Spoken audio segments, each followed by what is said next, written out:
हमारी एसोसिएशन कभी भी अजीत सिंह के साथ नहीं रही, ना हमारा मुद्दा कोई अजीत सिंह के साथ डिस्कस हुआ, ना हमने उसको कहा। बिन बुलाए मेहमान बनना हमारा काम नहीं है, लोगों का काम है जो बिन बुलाए मेहमान बन जाते हैं और कहते हैं कि जाके डिवकॉम को यहाँ हम खुलवा देंगे, कर देंगे। नहीं हो पाया। आज डीसी साहब ने हमें जरूर बुलाया।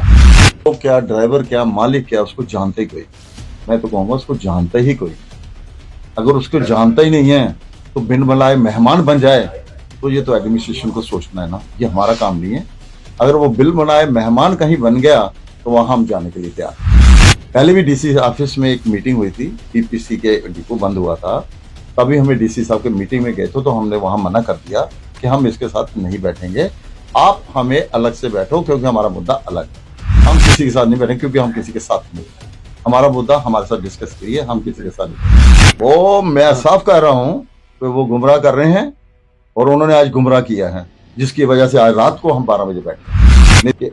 आज के बाद वो खुद ही सोच लें कि हम इस मुद्दे में ना घुसें तो अच्छी बात है, क्योंकि हम किसी के साथ चलने वाले। जिद्दोजहद चल रही ने निकाला था, उसको लेके कुछ ड्राइवरों में रोष था कि 7 लाख रुपया और 10 साल की सजा वो हम बेयर नहीं कर पाएंगे। अगर 7 लाख होता हमारे पास तो हम ड्राइवरी क्यों करते? और हमारे 10 साल में जब अंदर रेस्ट हो जाएंगे तो हमारे बच्चे कैसे पलेंगे? इनका एक जेन्युइन मुद्दा था, उसके लिए हमें इनके साथ खड़े भी होना पड़ा और सारे लोग भी आके आज खड़े हुए।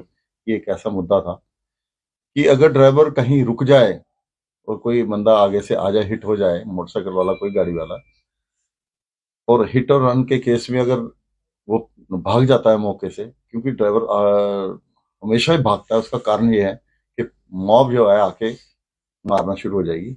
शायद वो यहाँ तो इतना नहीं है, आप बाहर चले जाओगे, पटना या आप बिहार या यूपी या उस साइड, वहां तो ऐसा है कि लोगों की आंखें तक निकाल देते हैं, गाड़ियां जला देते हैं।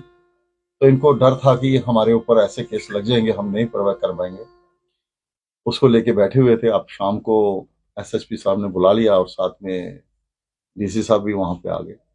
तो उसके साथ हमने कहा कल कोई नहीं, देखते हैं, कल बैठ के तो बात करेंगे। तो उन्होंने सुबह का टाइम दिया था। इन बिटवीन फिर मेरे को दोबारा प्रेशर आया, तो इन्होंने बुलाया कि आके करो। इतनी देर हमारे साथ गुरुद्वारा प्रबंधक कमेटी के उनका हमारे तरफ से एक रिक्वेस्ट लेटर आया कि आनंद जी, कल हमारा नगर कीर्तन निकलना है, उसको देखते हुए आप जो है रात को ही स्ट्राइक जो है खोल दी जाए। और दूसरा, आपके एसडीएम साहब हमें बार बार फोन करते, मैं तो घर जा चुका था, फिर उन्होंने बुलाया, नहीं निकलो और निकल के आके मसला इसको हल करो। आज रात को कुछ भी करना है, 2 गाड़ियां 4 गाड़ियां कुछ भी भरनी है तो इसको भरो। तो जब मैंने देखा कि इनका कल नगर कीर्तन भी है और साथ में ये भी है, तो मैंने अभी सभी को बुलाया ताकि आके चलो आप भी थोड़ा सा आश्वासन इन लोगों को दे दें। और ऑल इंडिया मोटर ट्रांसपोर्ट को ने भी मीटिंग की है, उनको भी होम सेक्रेटरी ने आश्वासन दिया है कि बिना आपके साथ मीटिंग किए बिना ये कानून लागू नहीं होगा, अभी लागू नहीं हुआ और नहीं लागू होगा। आपके साथ मीटिंग होगी तो फिर ही लागू होगा। उसको देखते हुए हम जो है आज स्ट्राइक जो है कॉल ऑफ कर रहे हैं।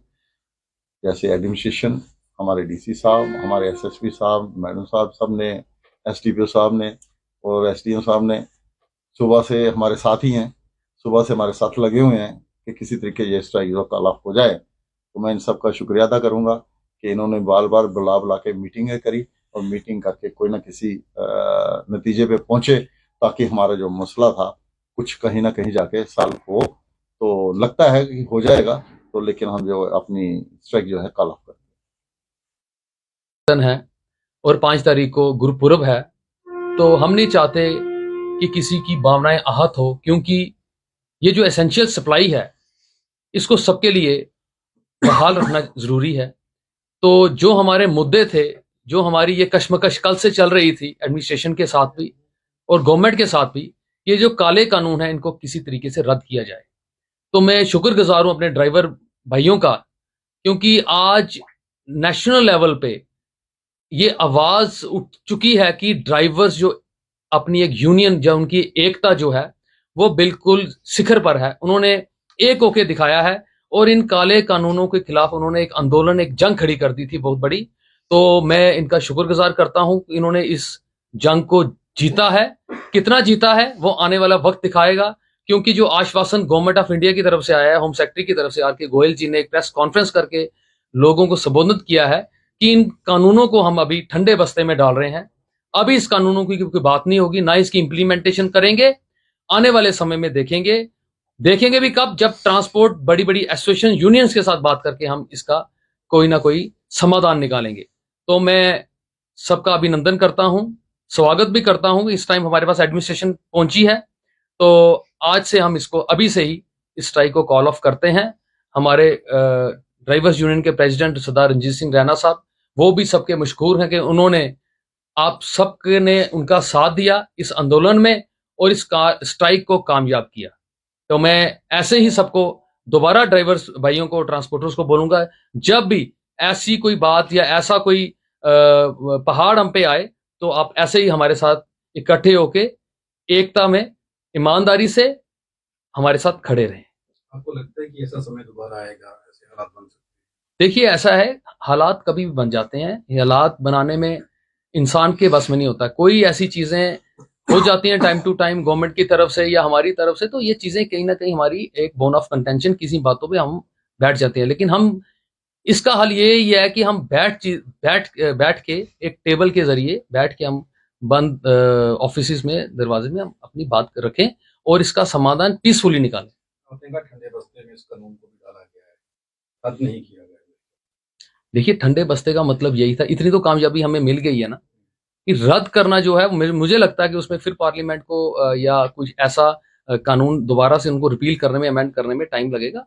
ठीक है, वो भी हमारी बातचीत चलेगी, लेकिन हम भी पीछे नहीं हटे हैं। हमने भी अपने ड्राइवर्स को बोल के रखा है कि जब तक इनको रिपील नहीं करेंगे, खत्म पूरी तरीके से नहीं करेंगे, तब तक हम चुप नहीं बैठेंगे।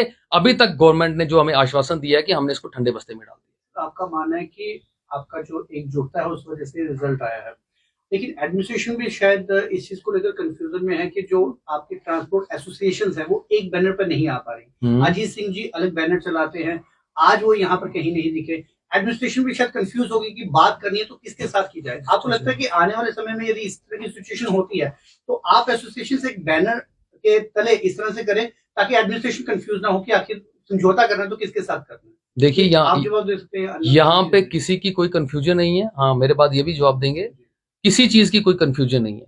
इस यूनियन का इतिहास 1990 से है और ये रजिस्टर्ड यूनियन है। मुझे नहीं लगता कि जम्मू में कोई इसके अलावा कोई इतनी पुरानी कोई रजिस्टर्ड यूनियन है, और ये इंडियन ट्रेड एक्ट के तहत रजिस्टर्ड है और इसमें किसी को दुविधा नहीं होनी चाहिए। इस यूनियन में कोई प्रोविजन ही नहीं है किसी चेयरमैन का, किसी और किसी व्यक्ति का विशेष का इसमें कोई प्रोविजन है।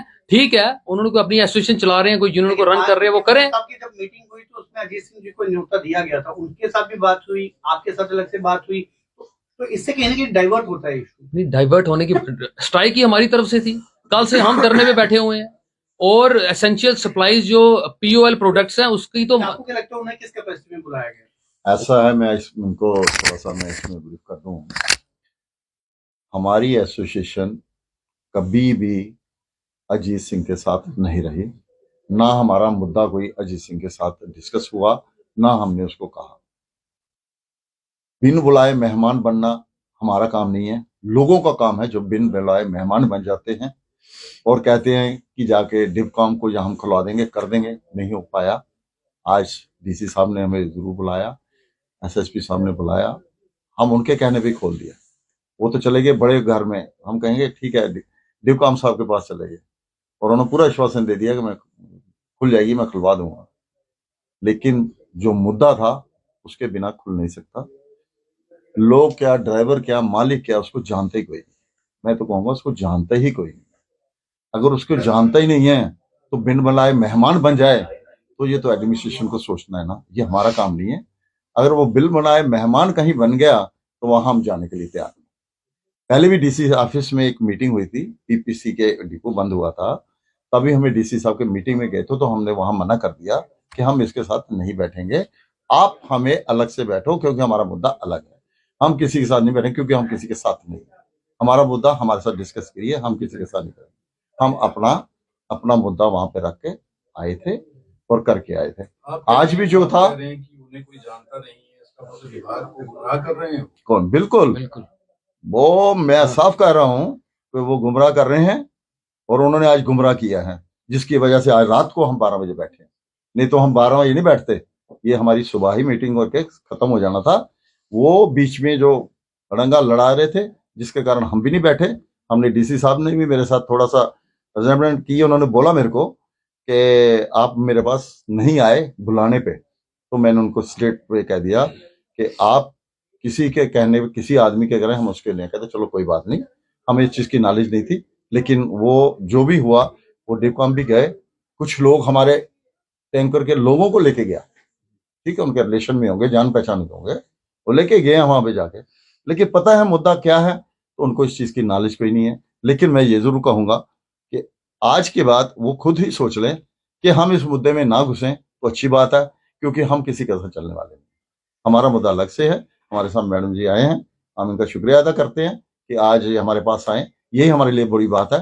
अगर ये सुबह आ जाते, बाकी इनको मेमोरेंडम दे देंगे, तो ये हम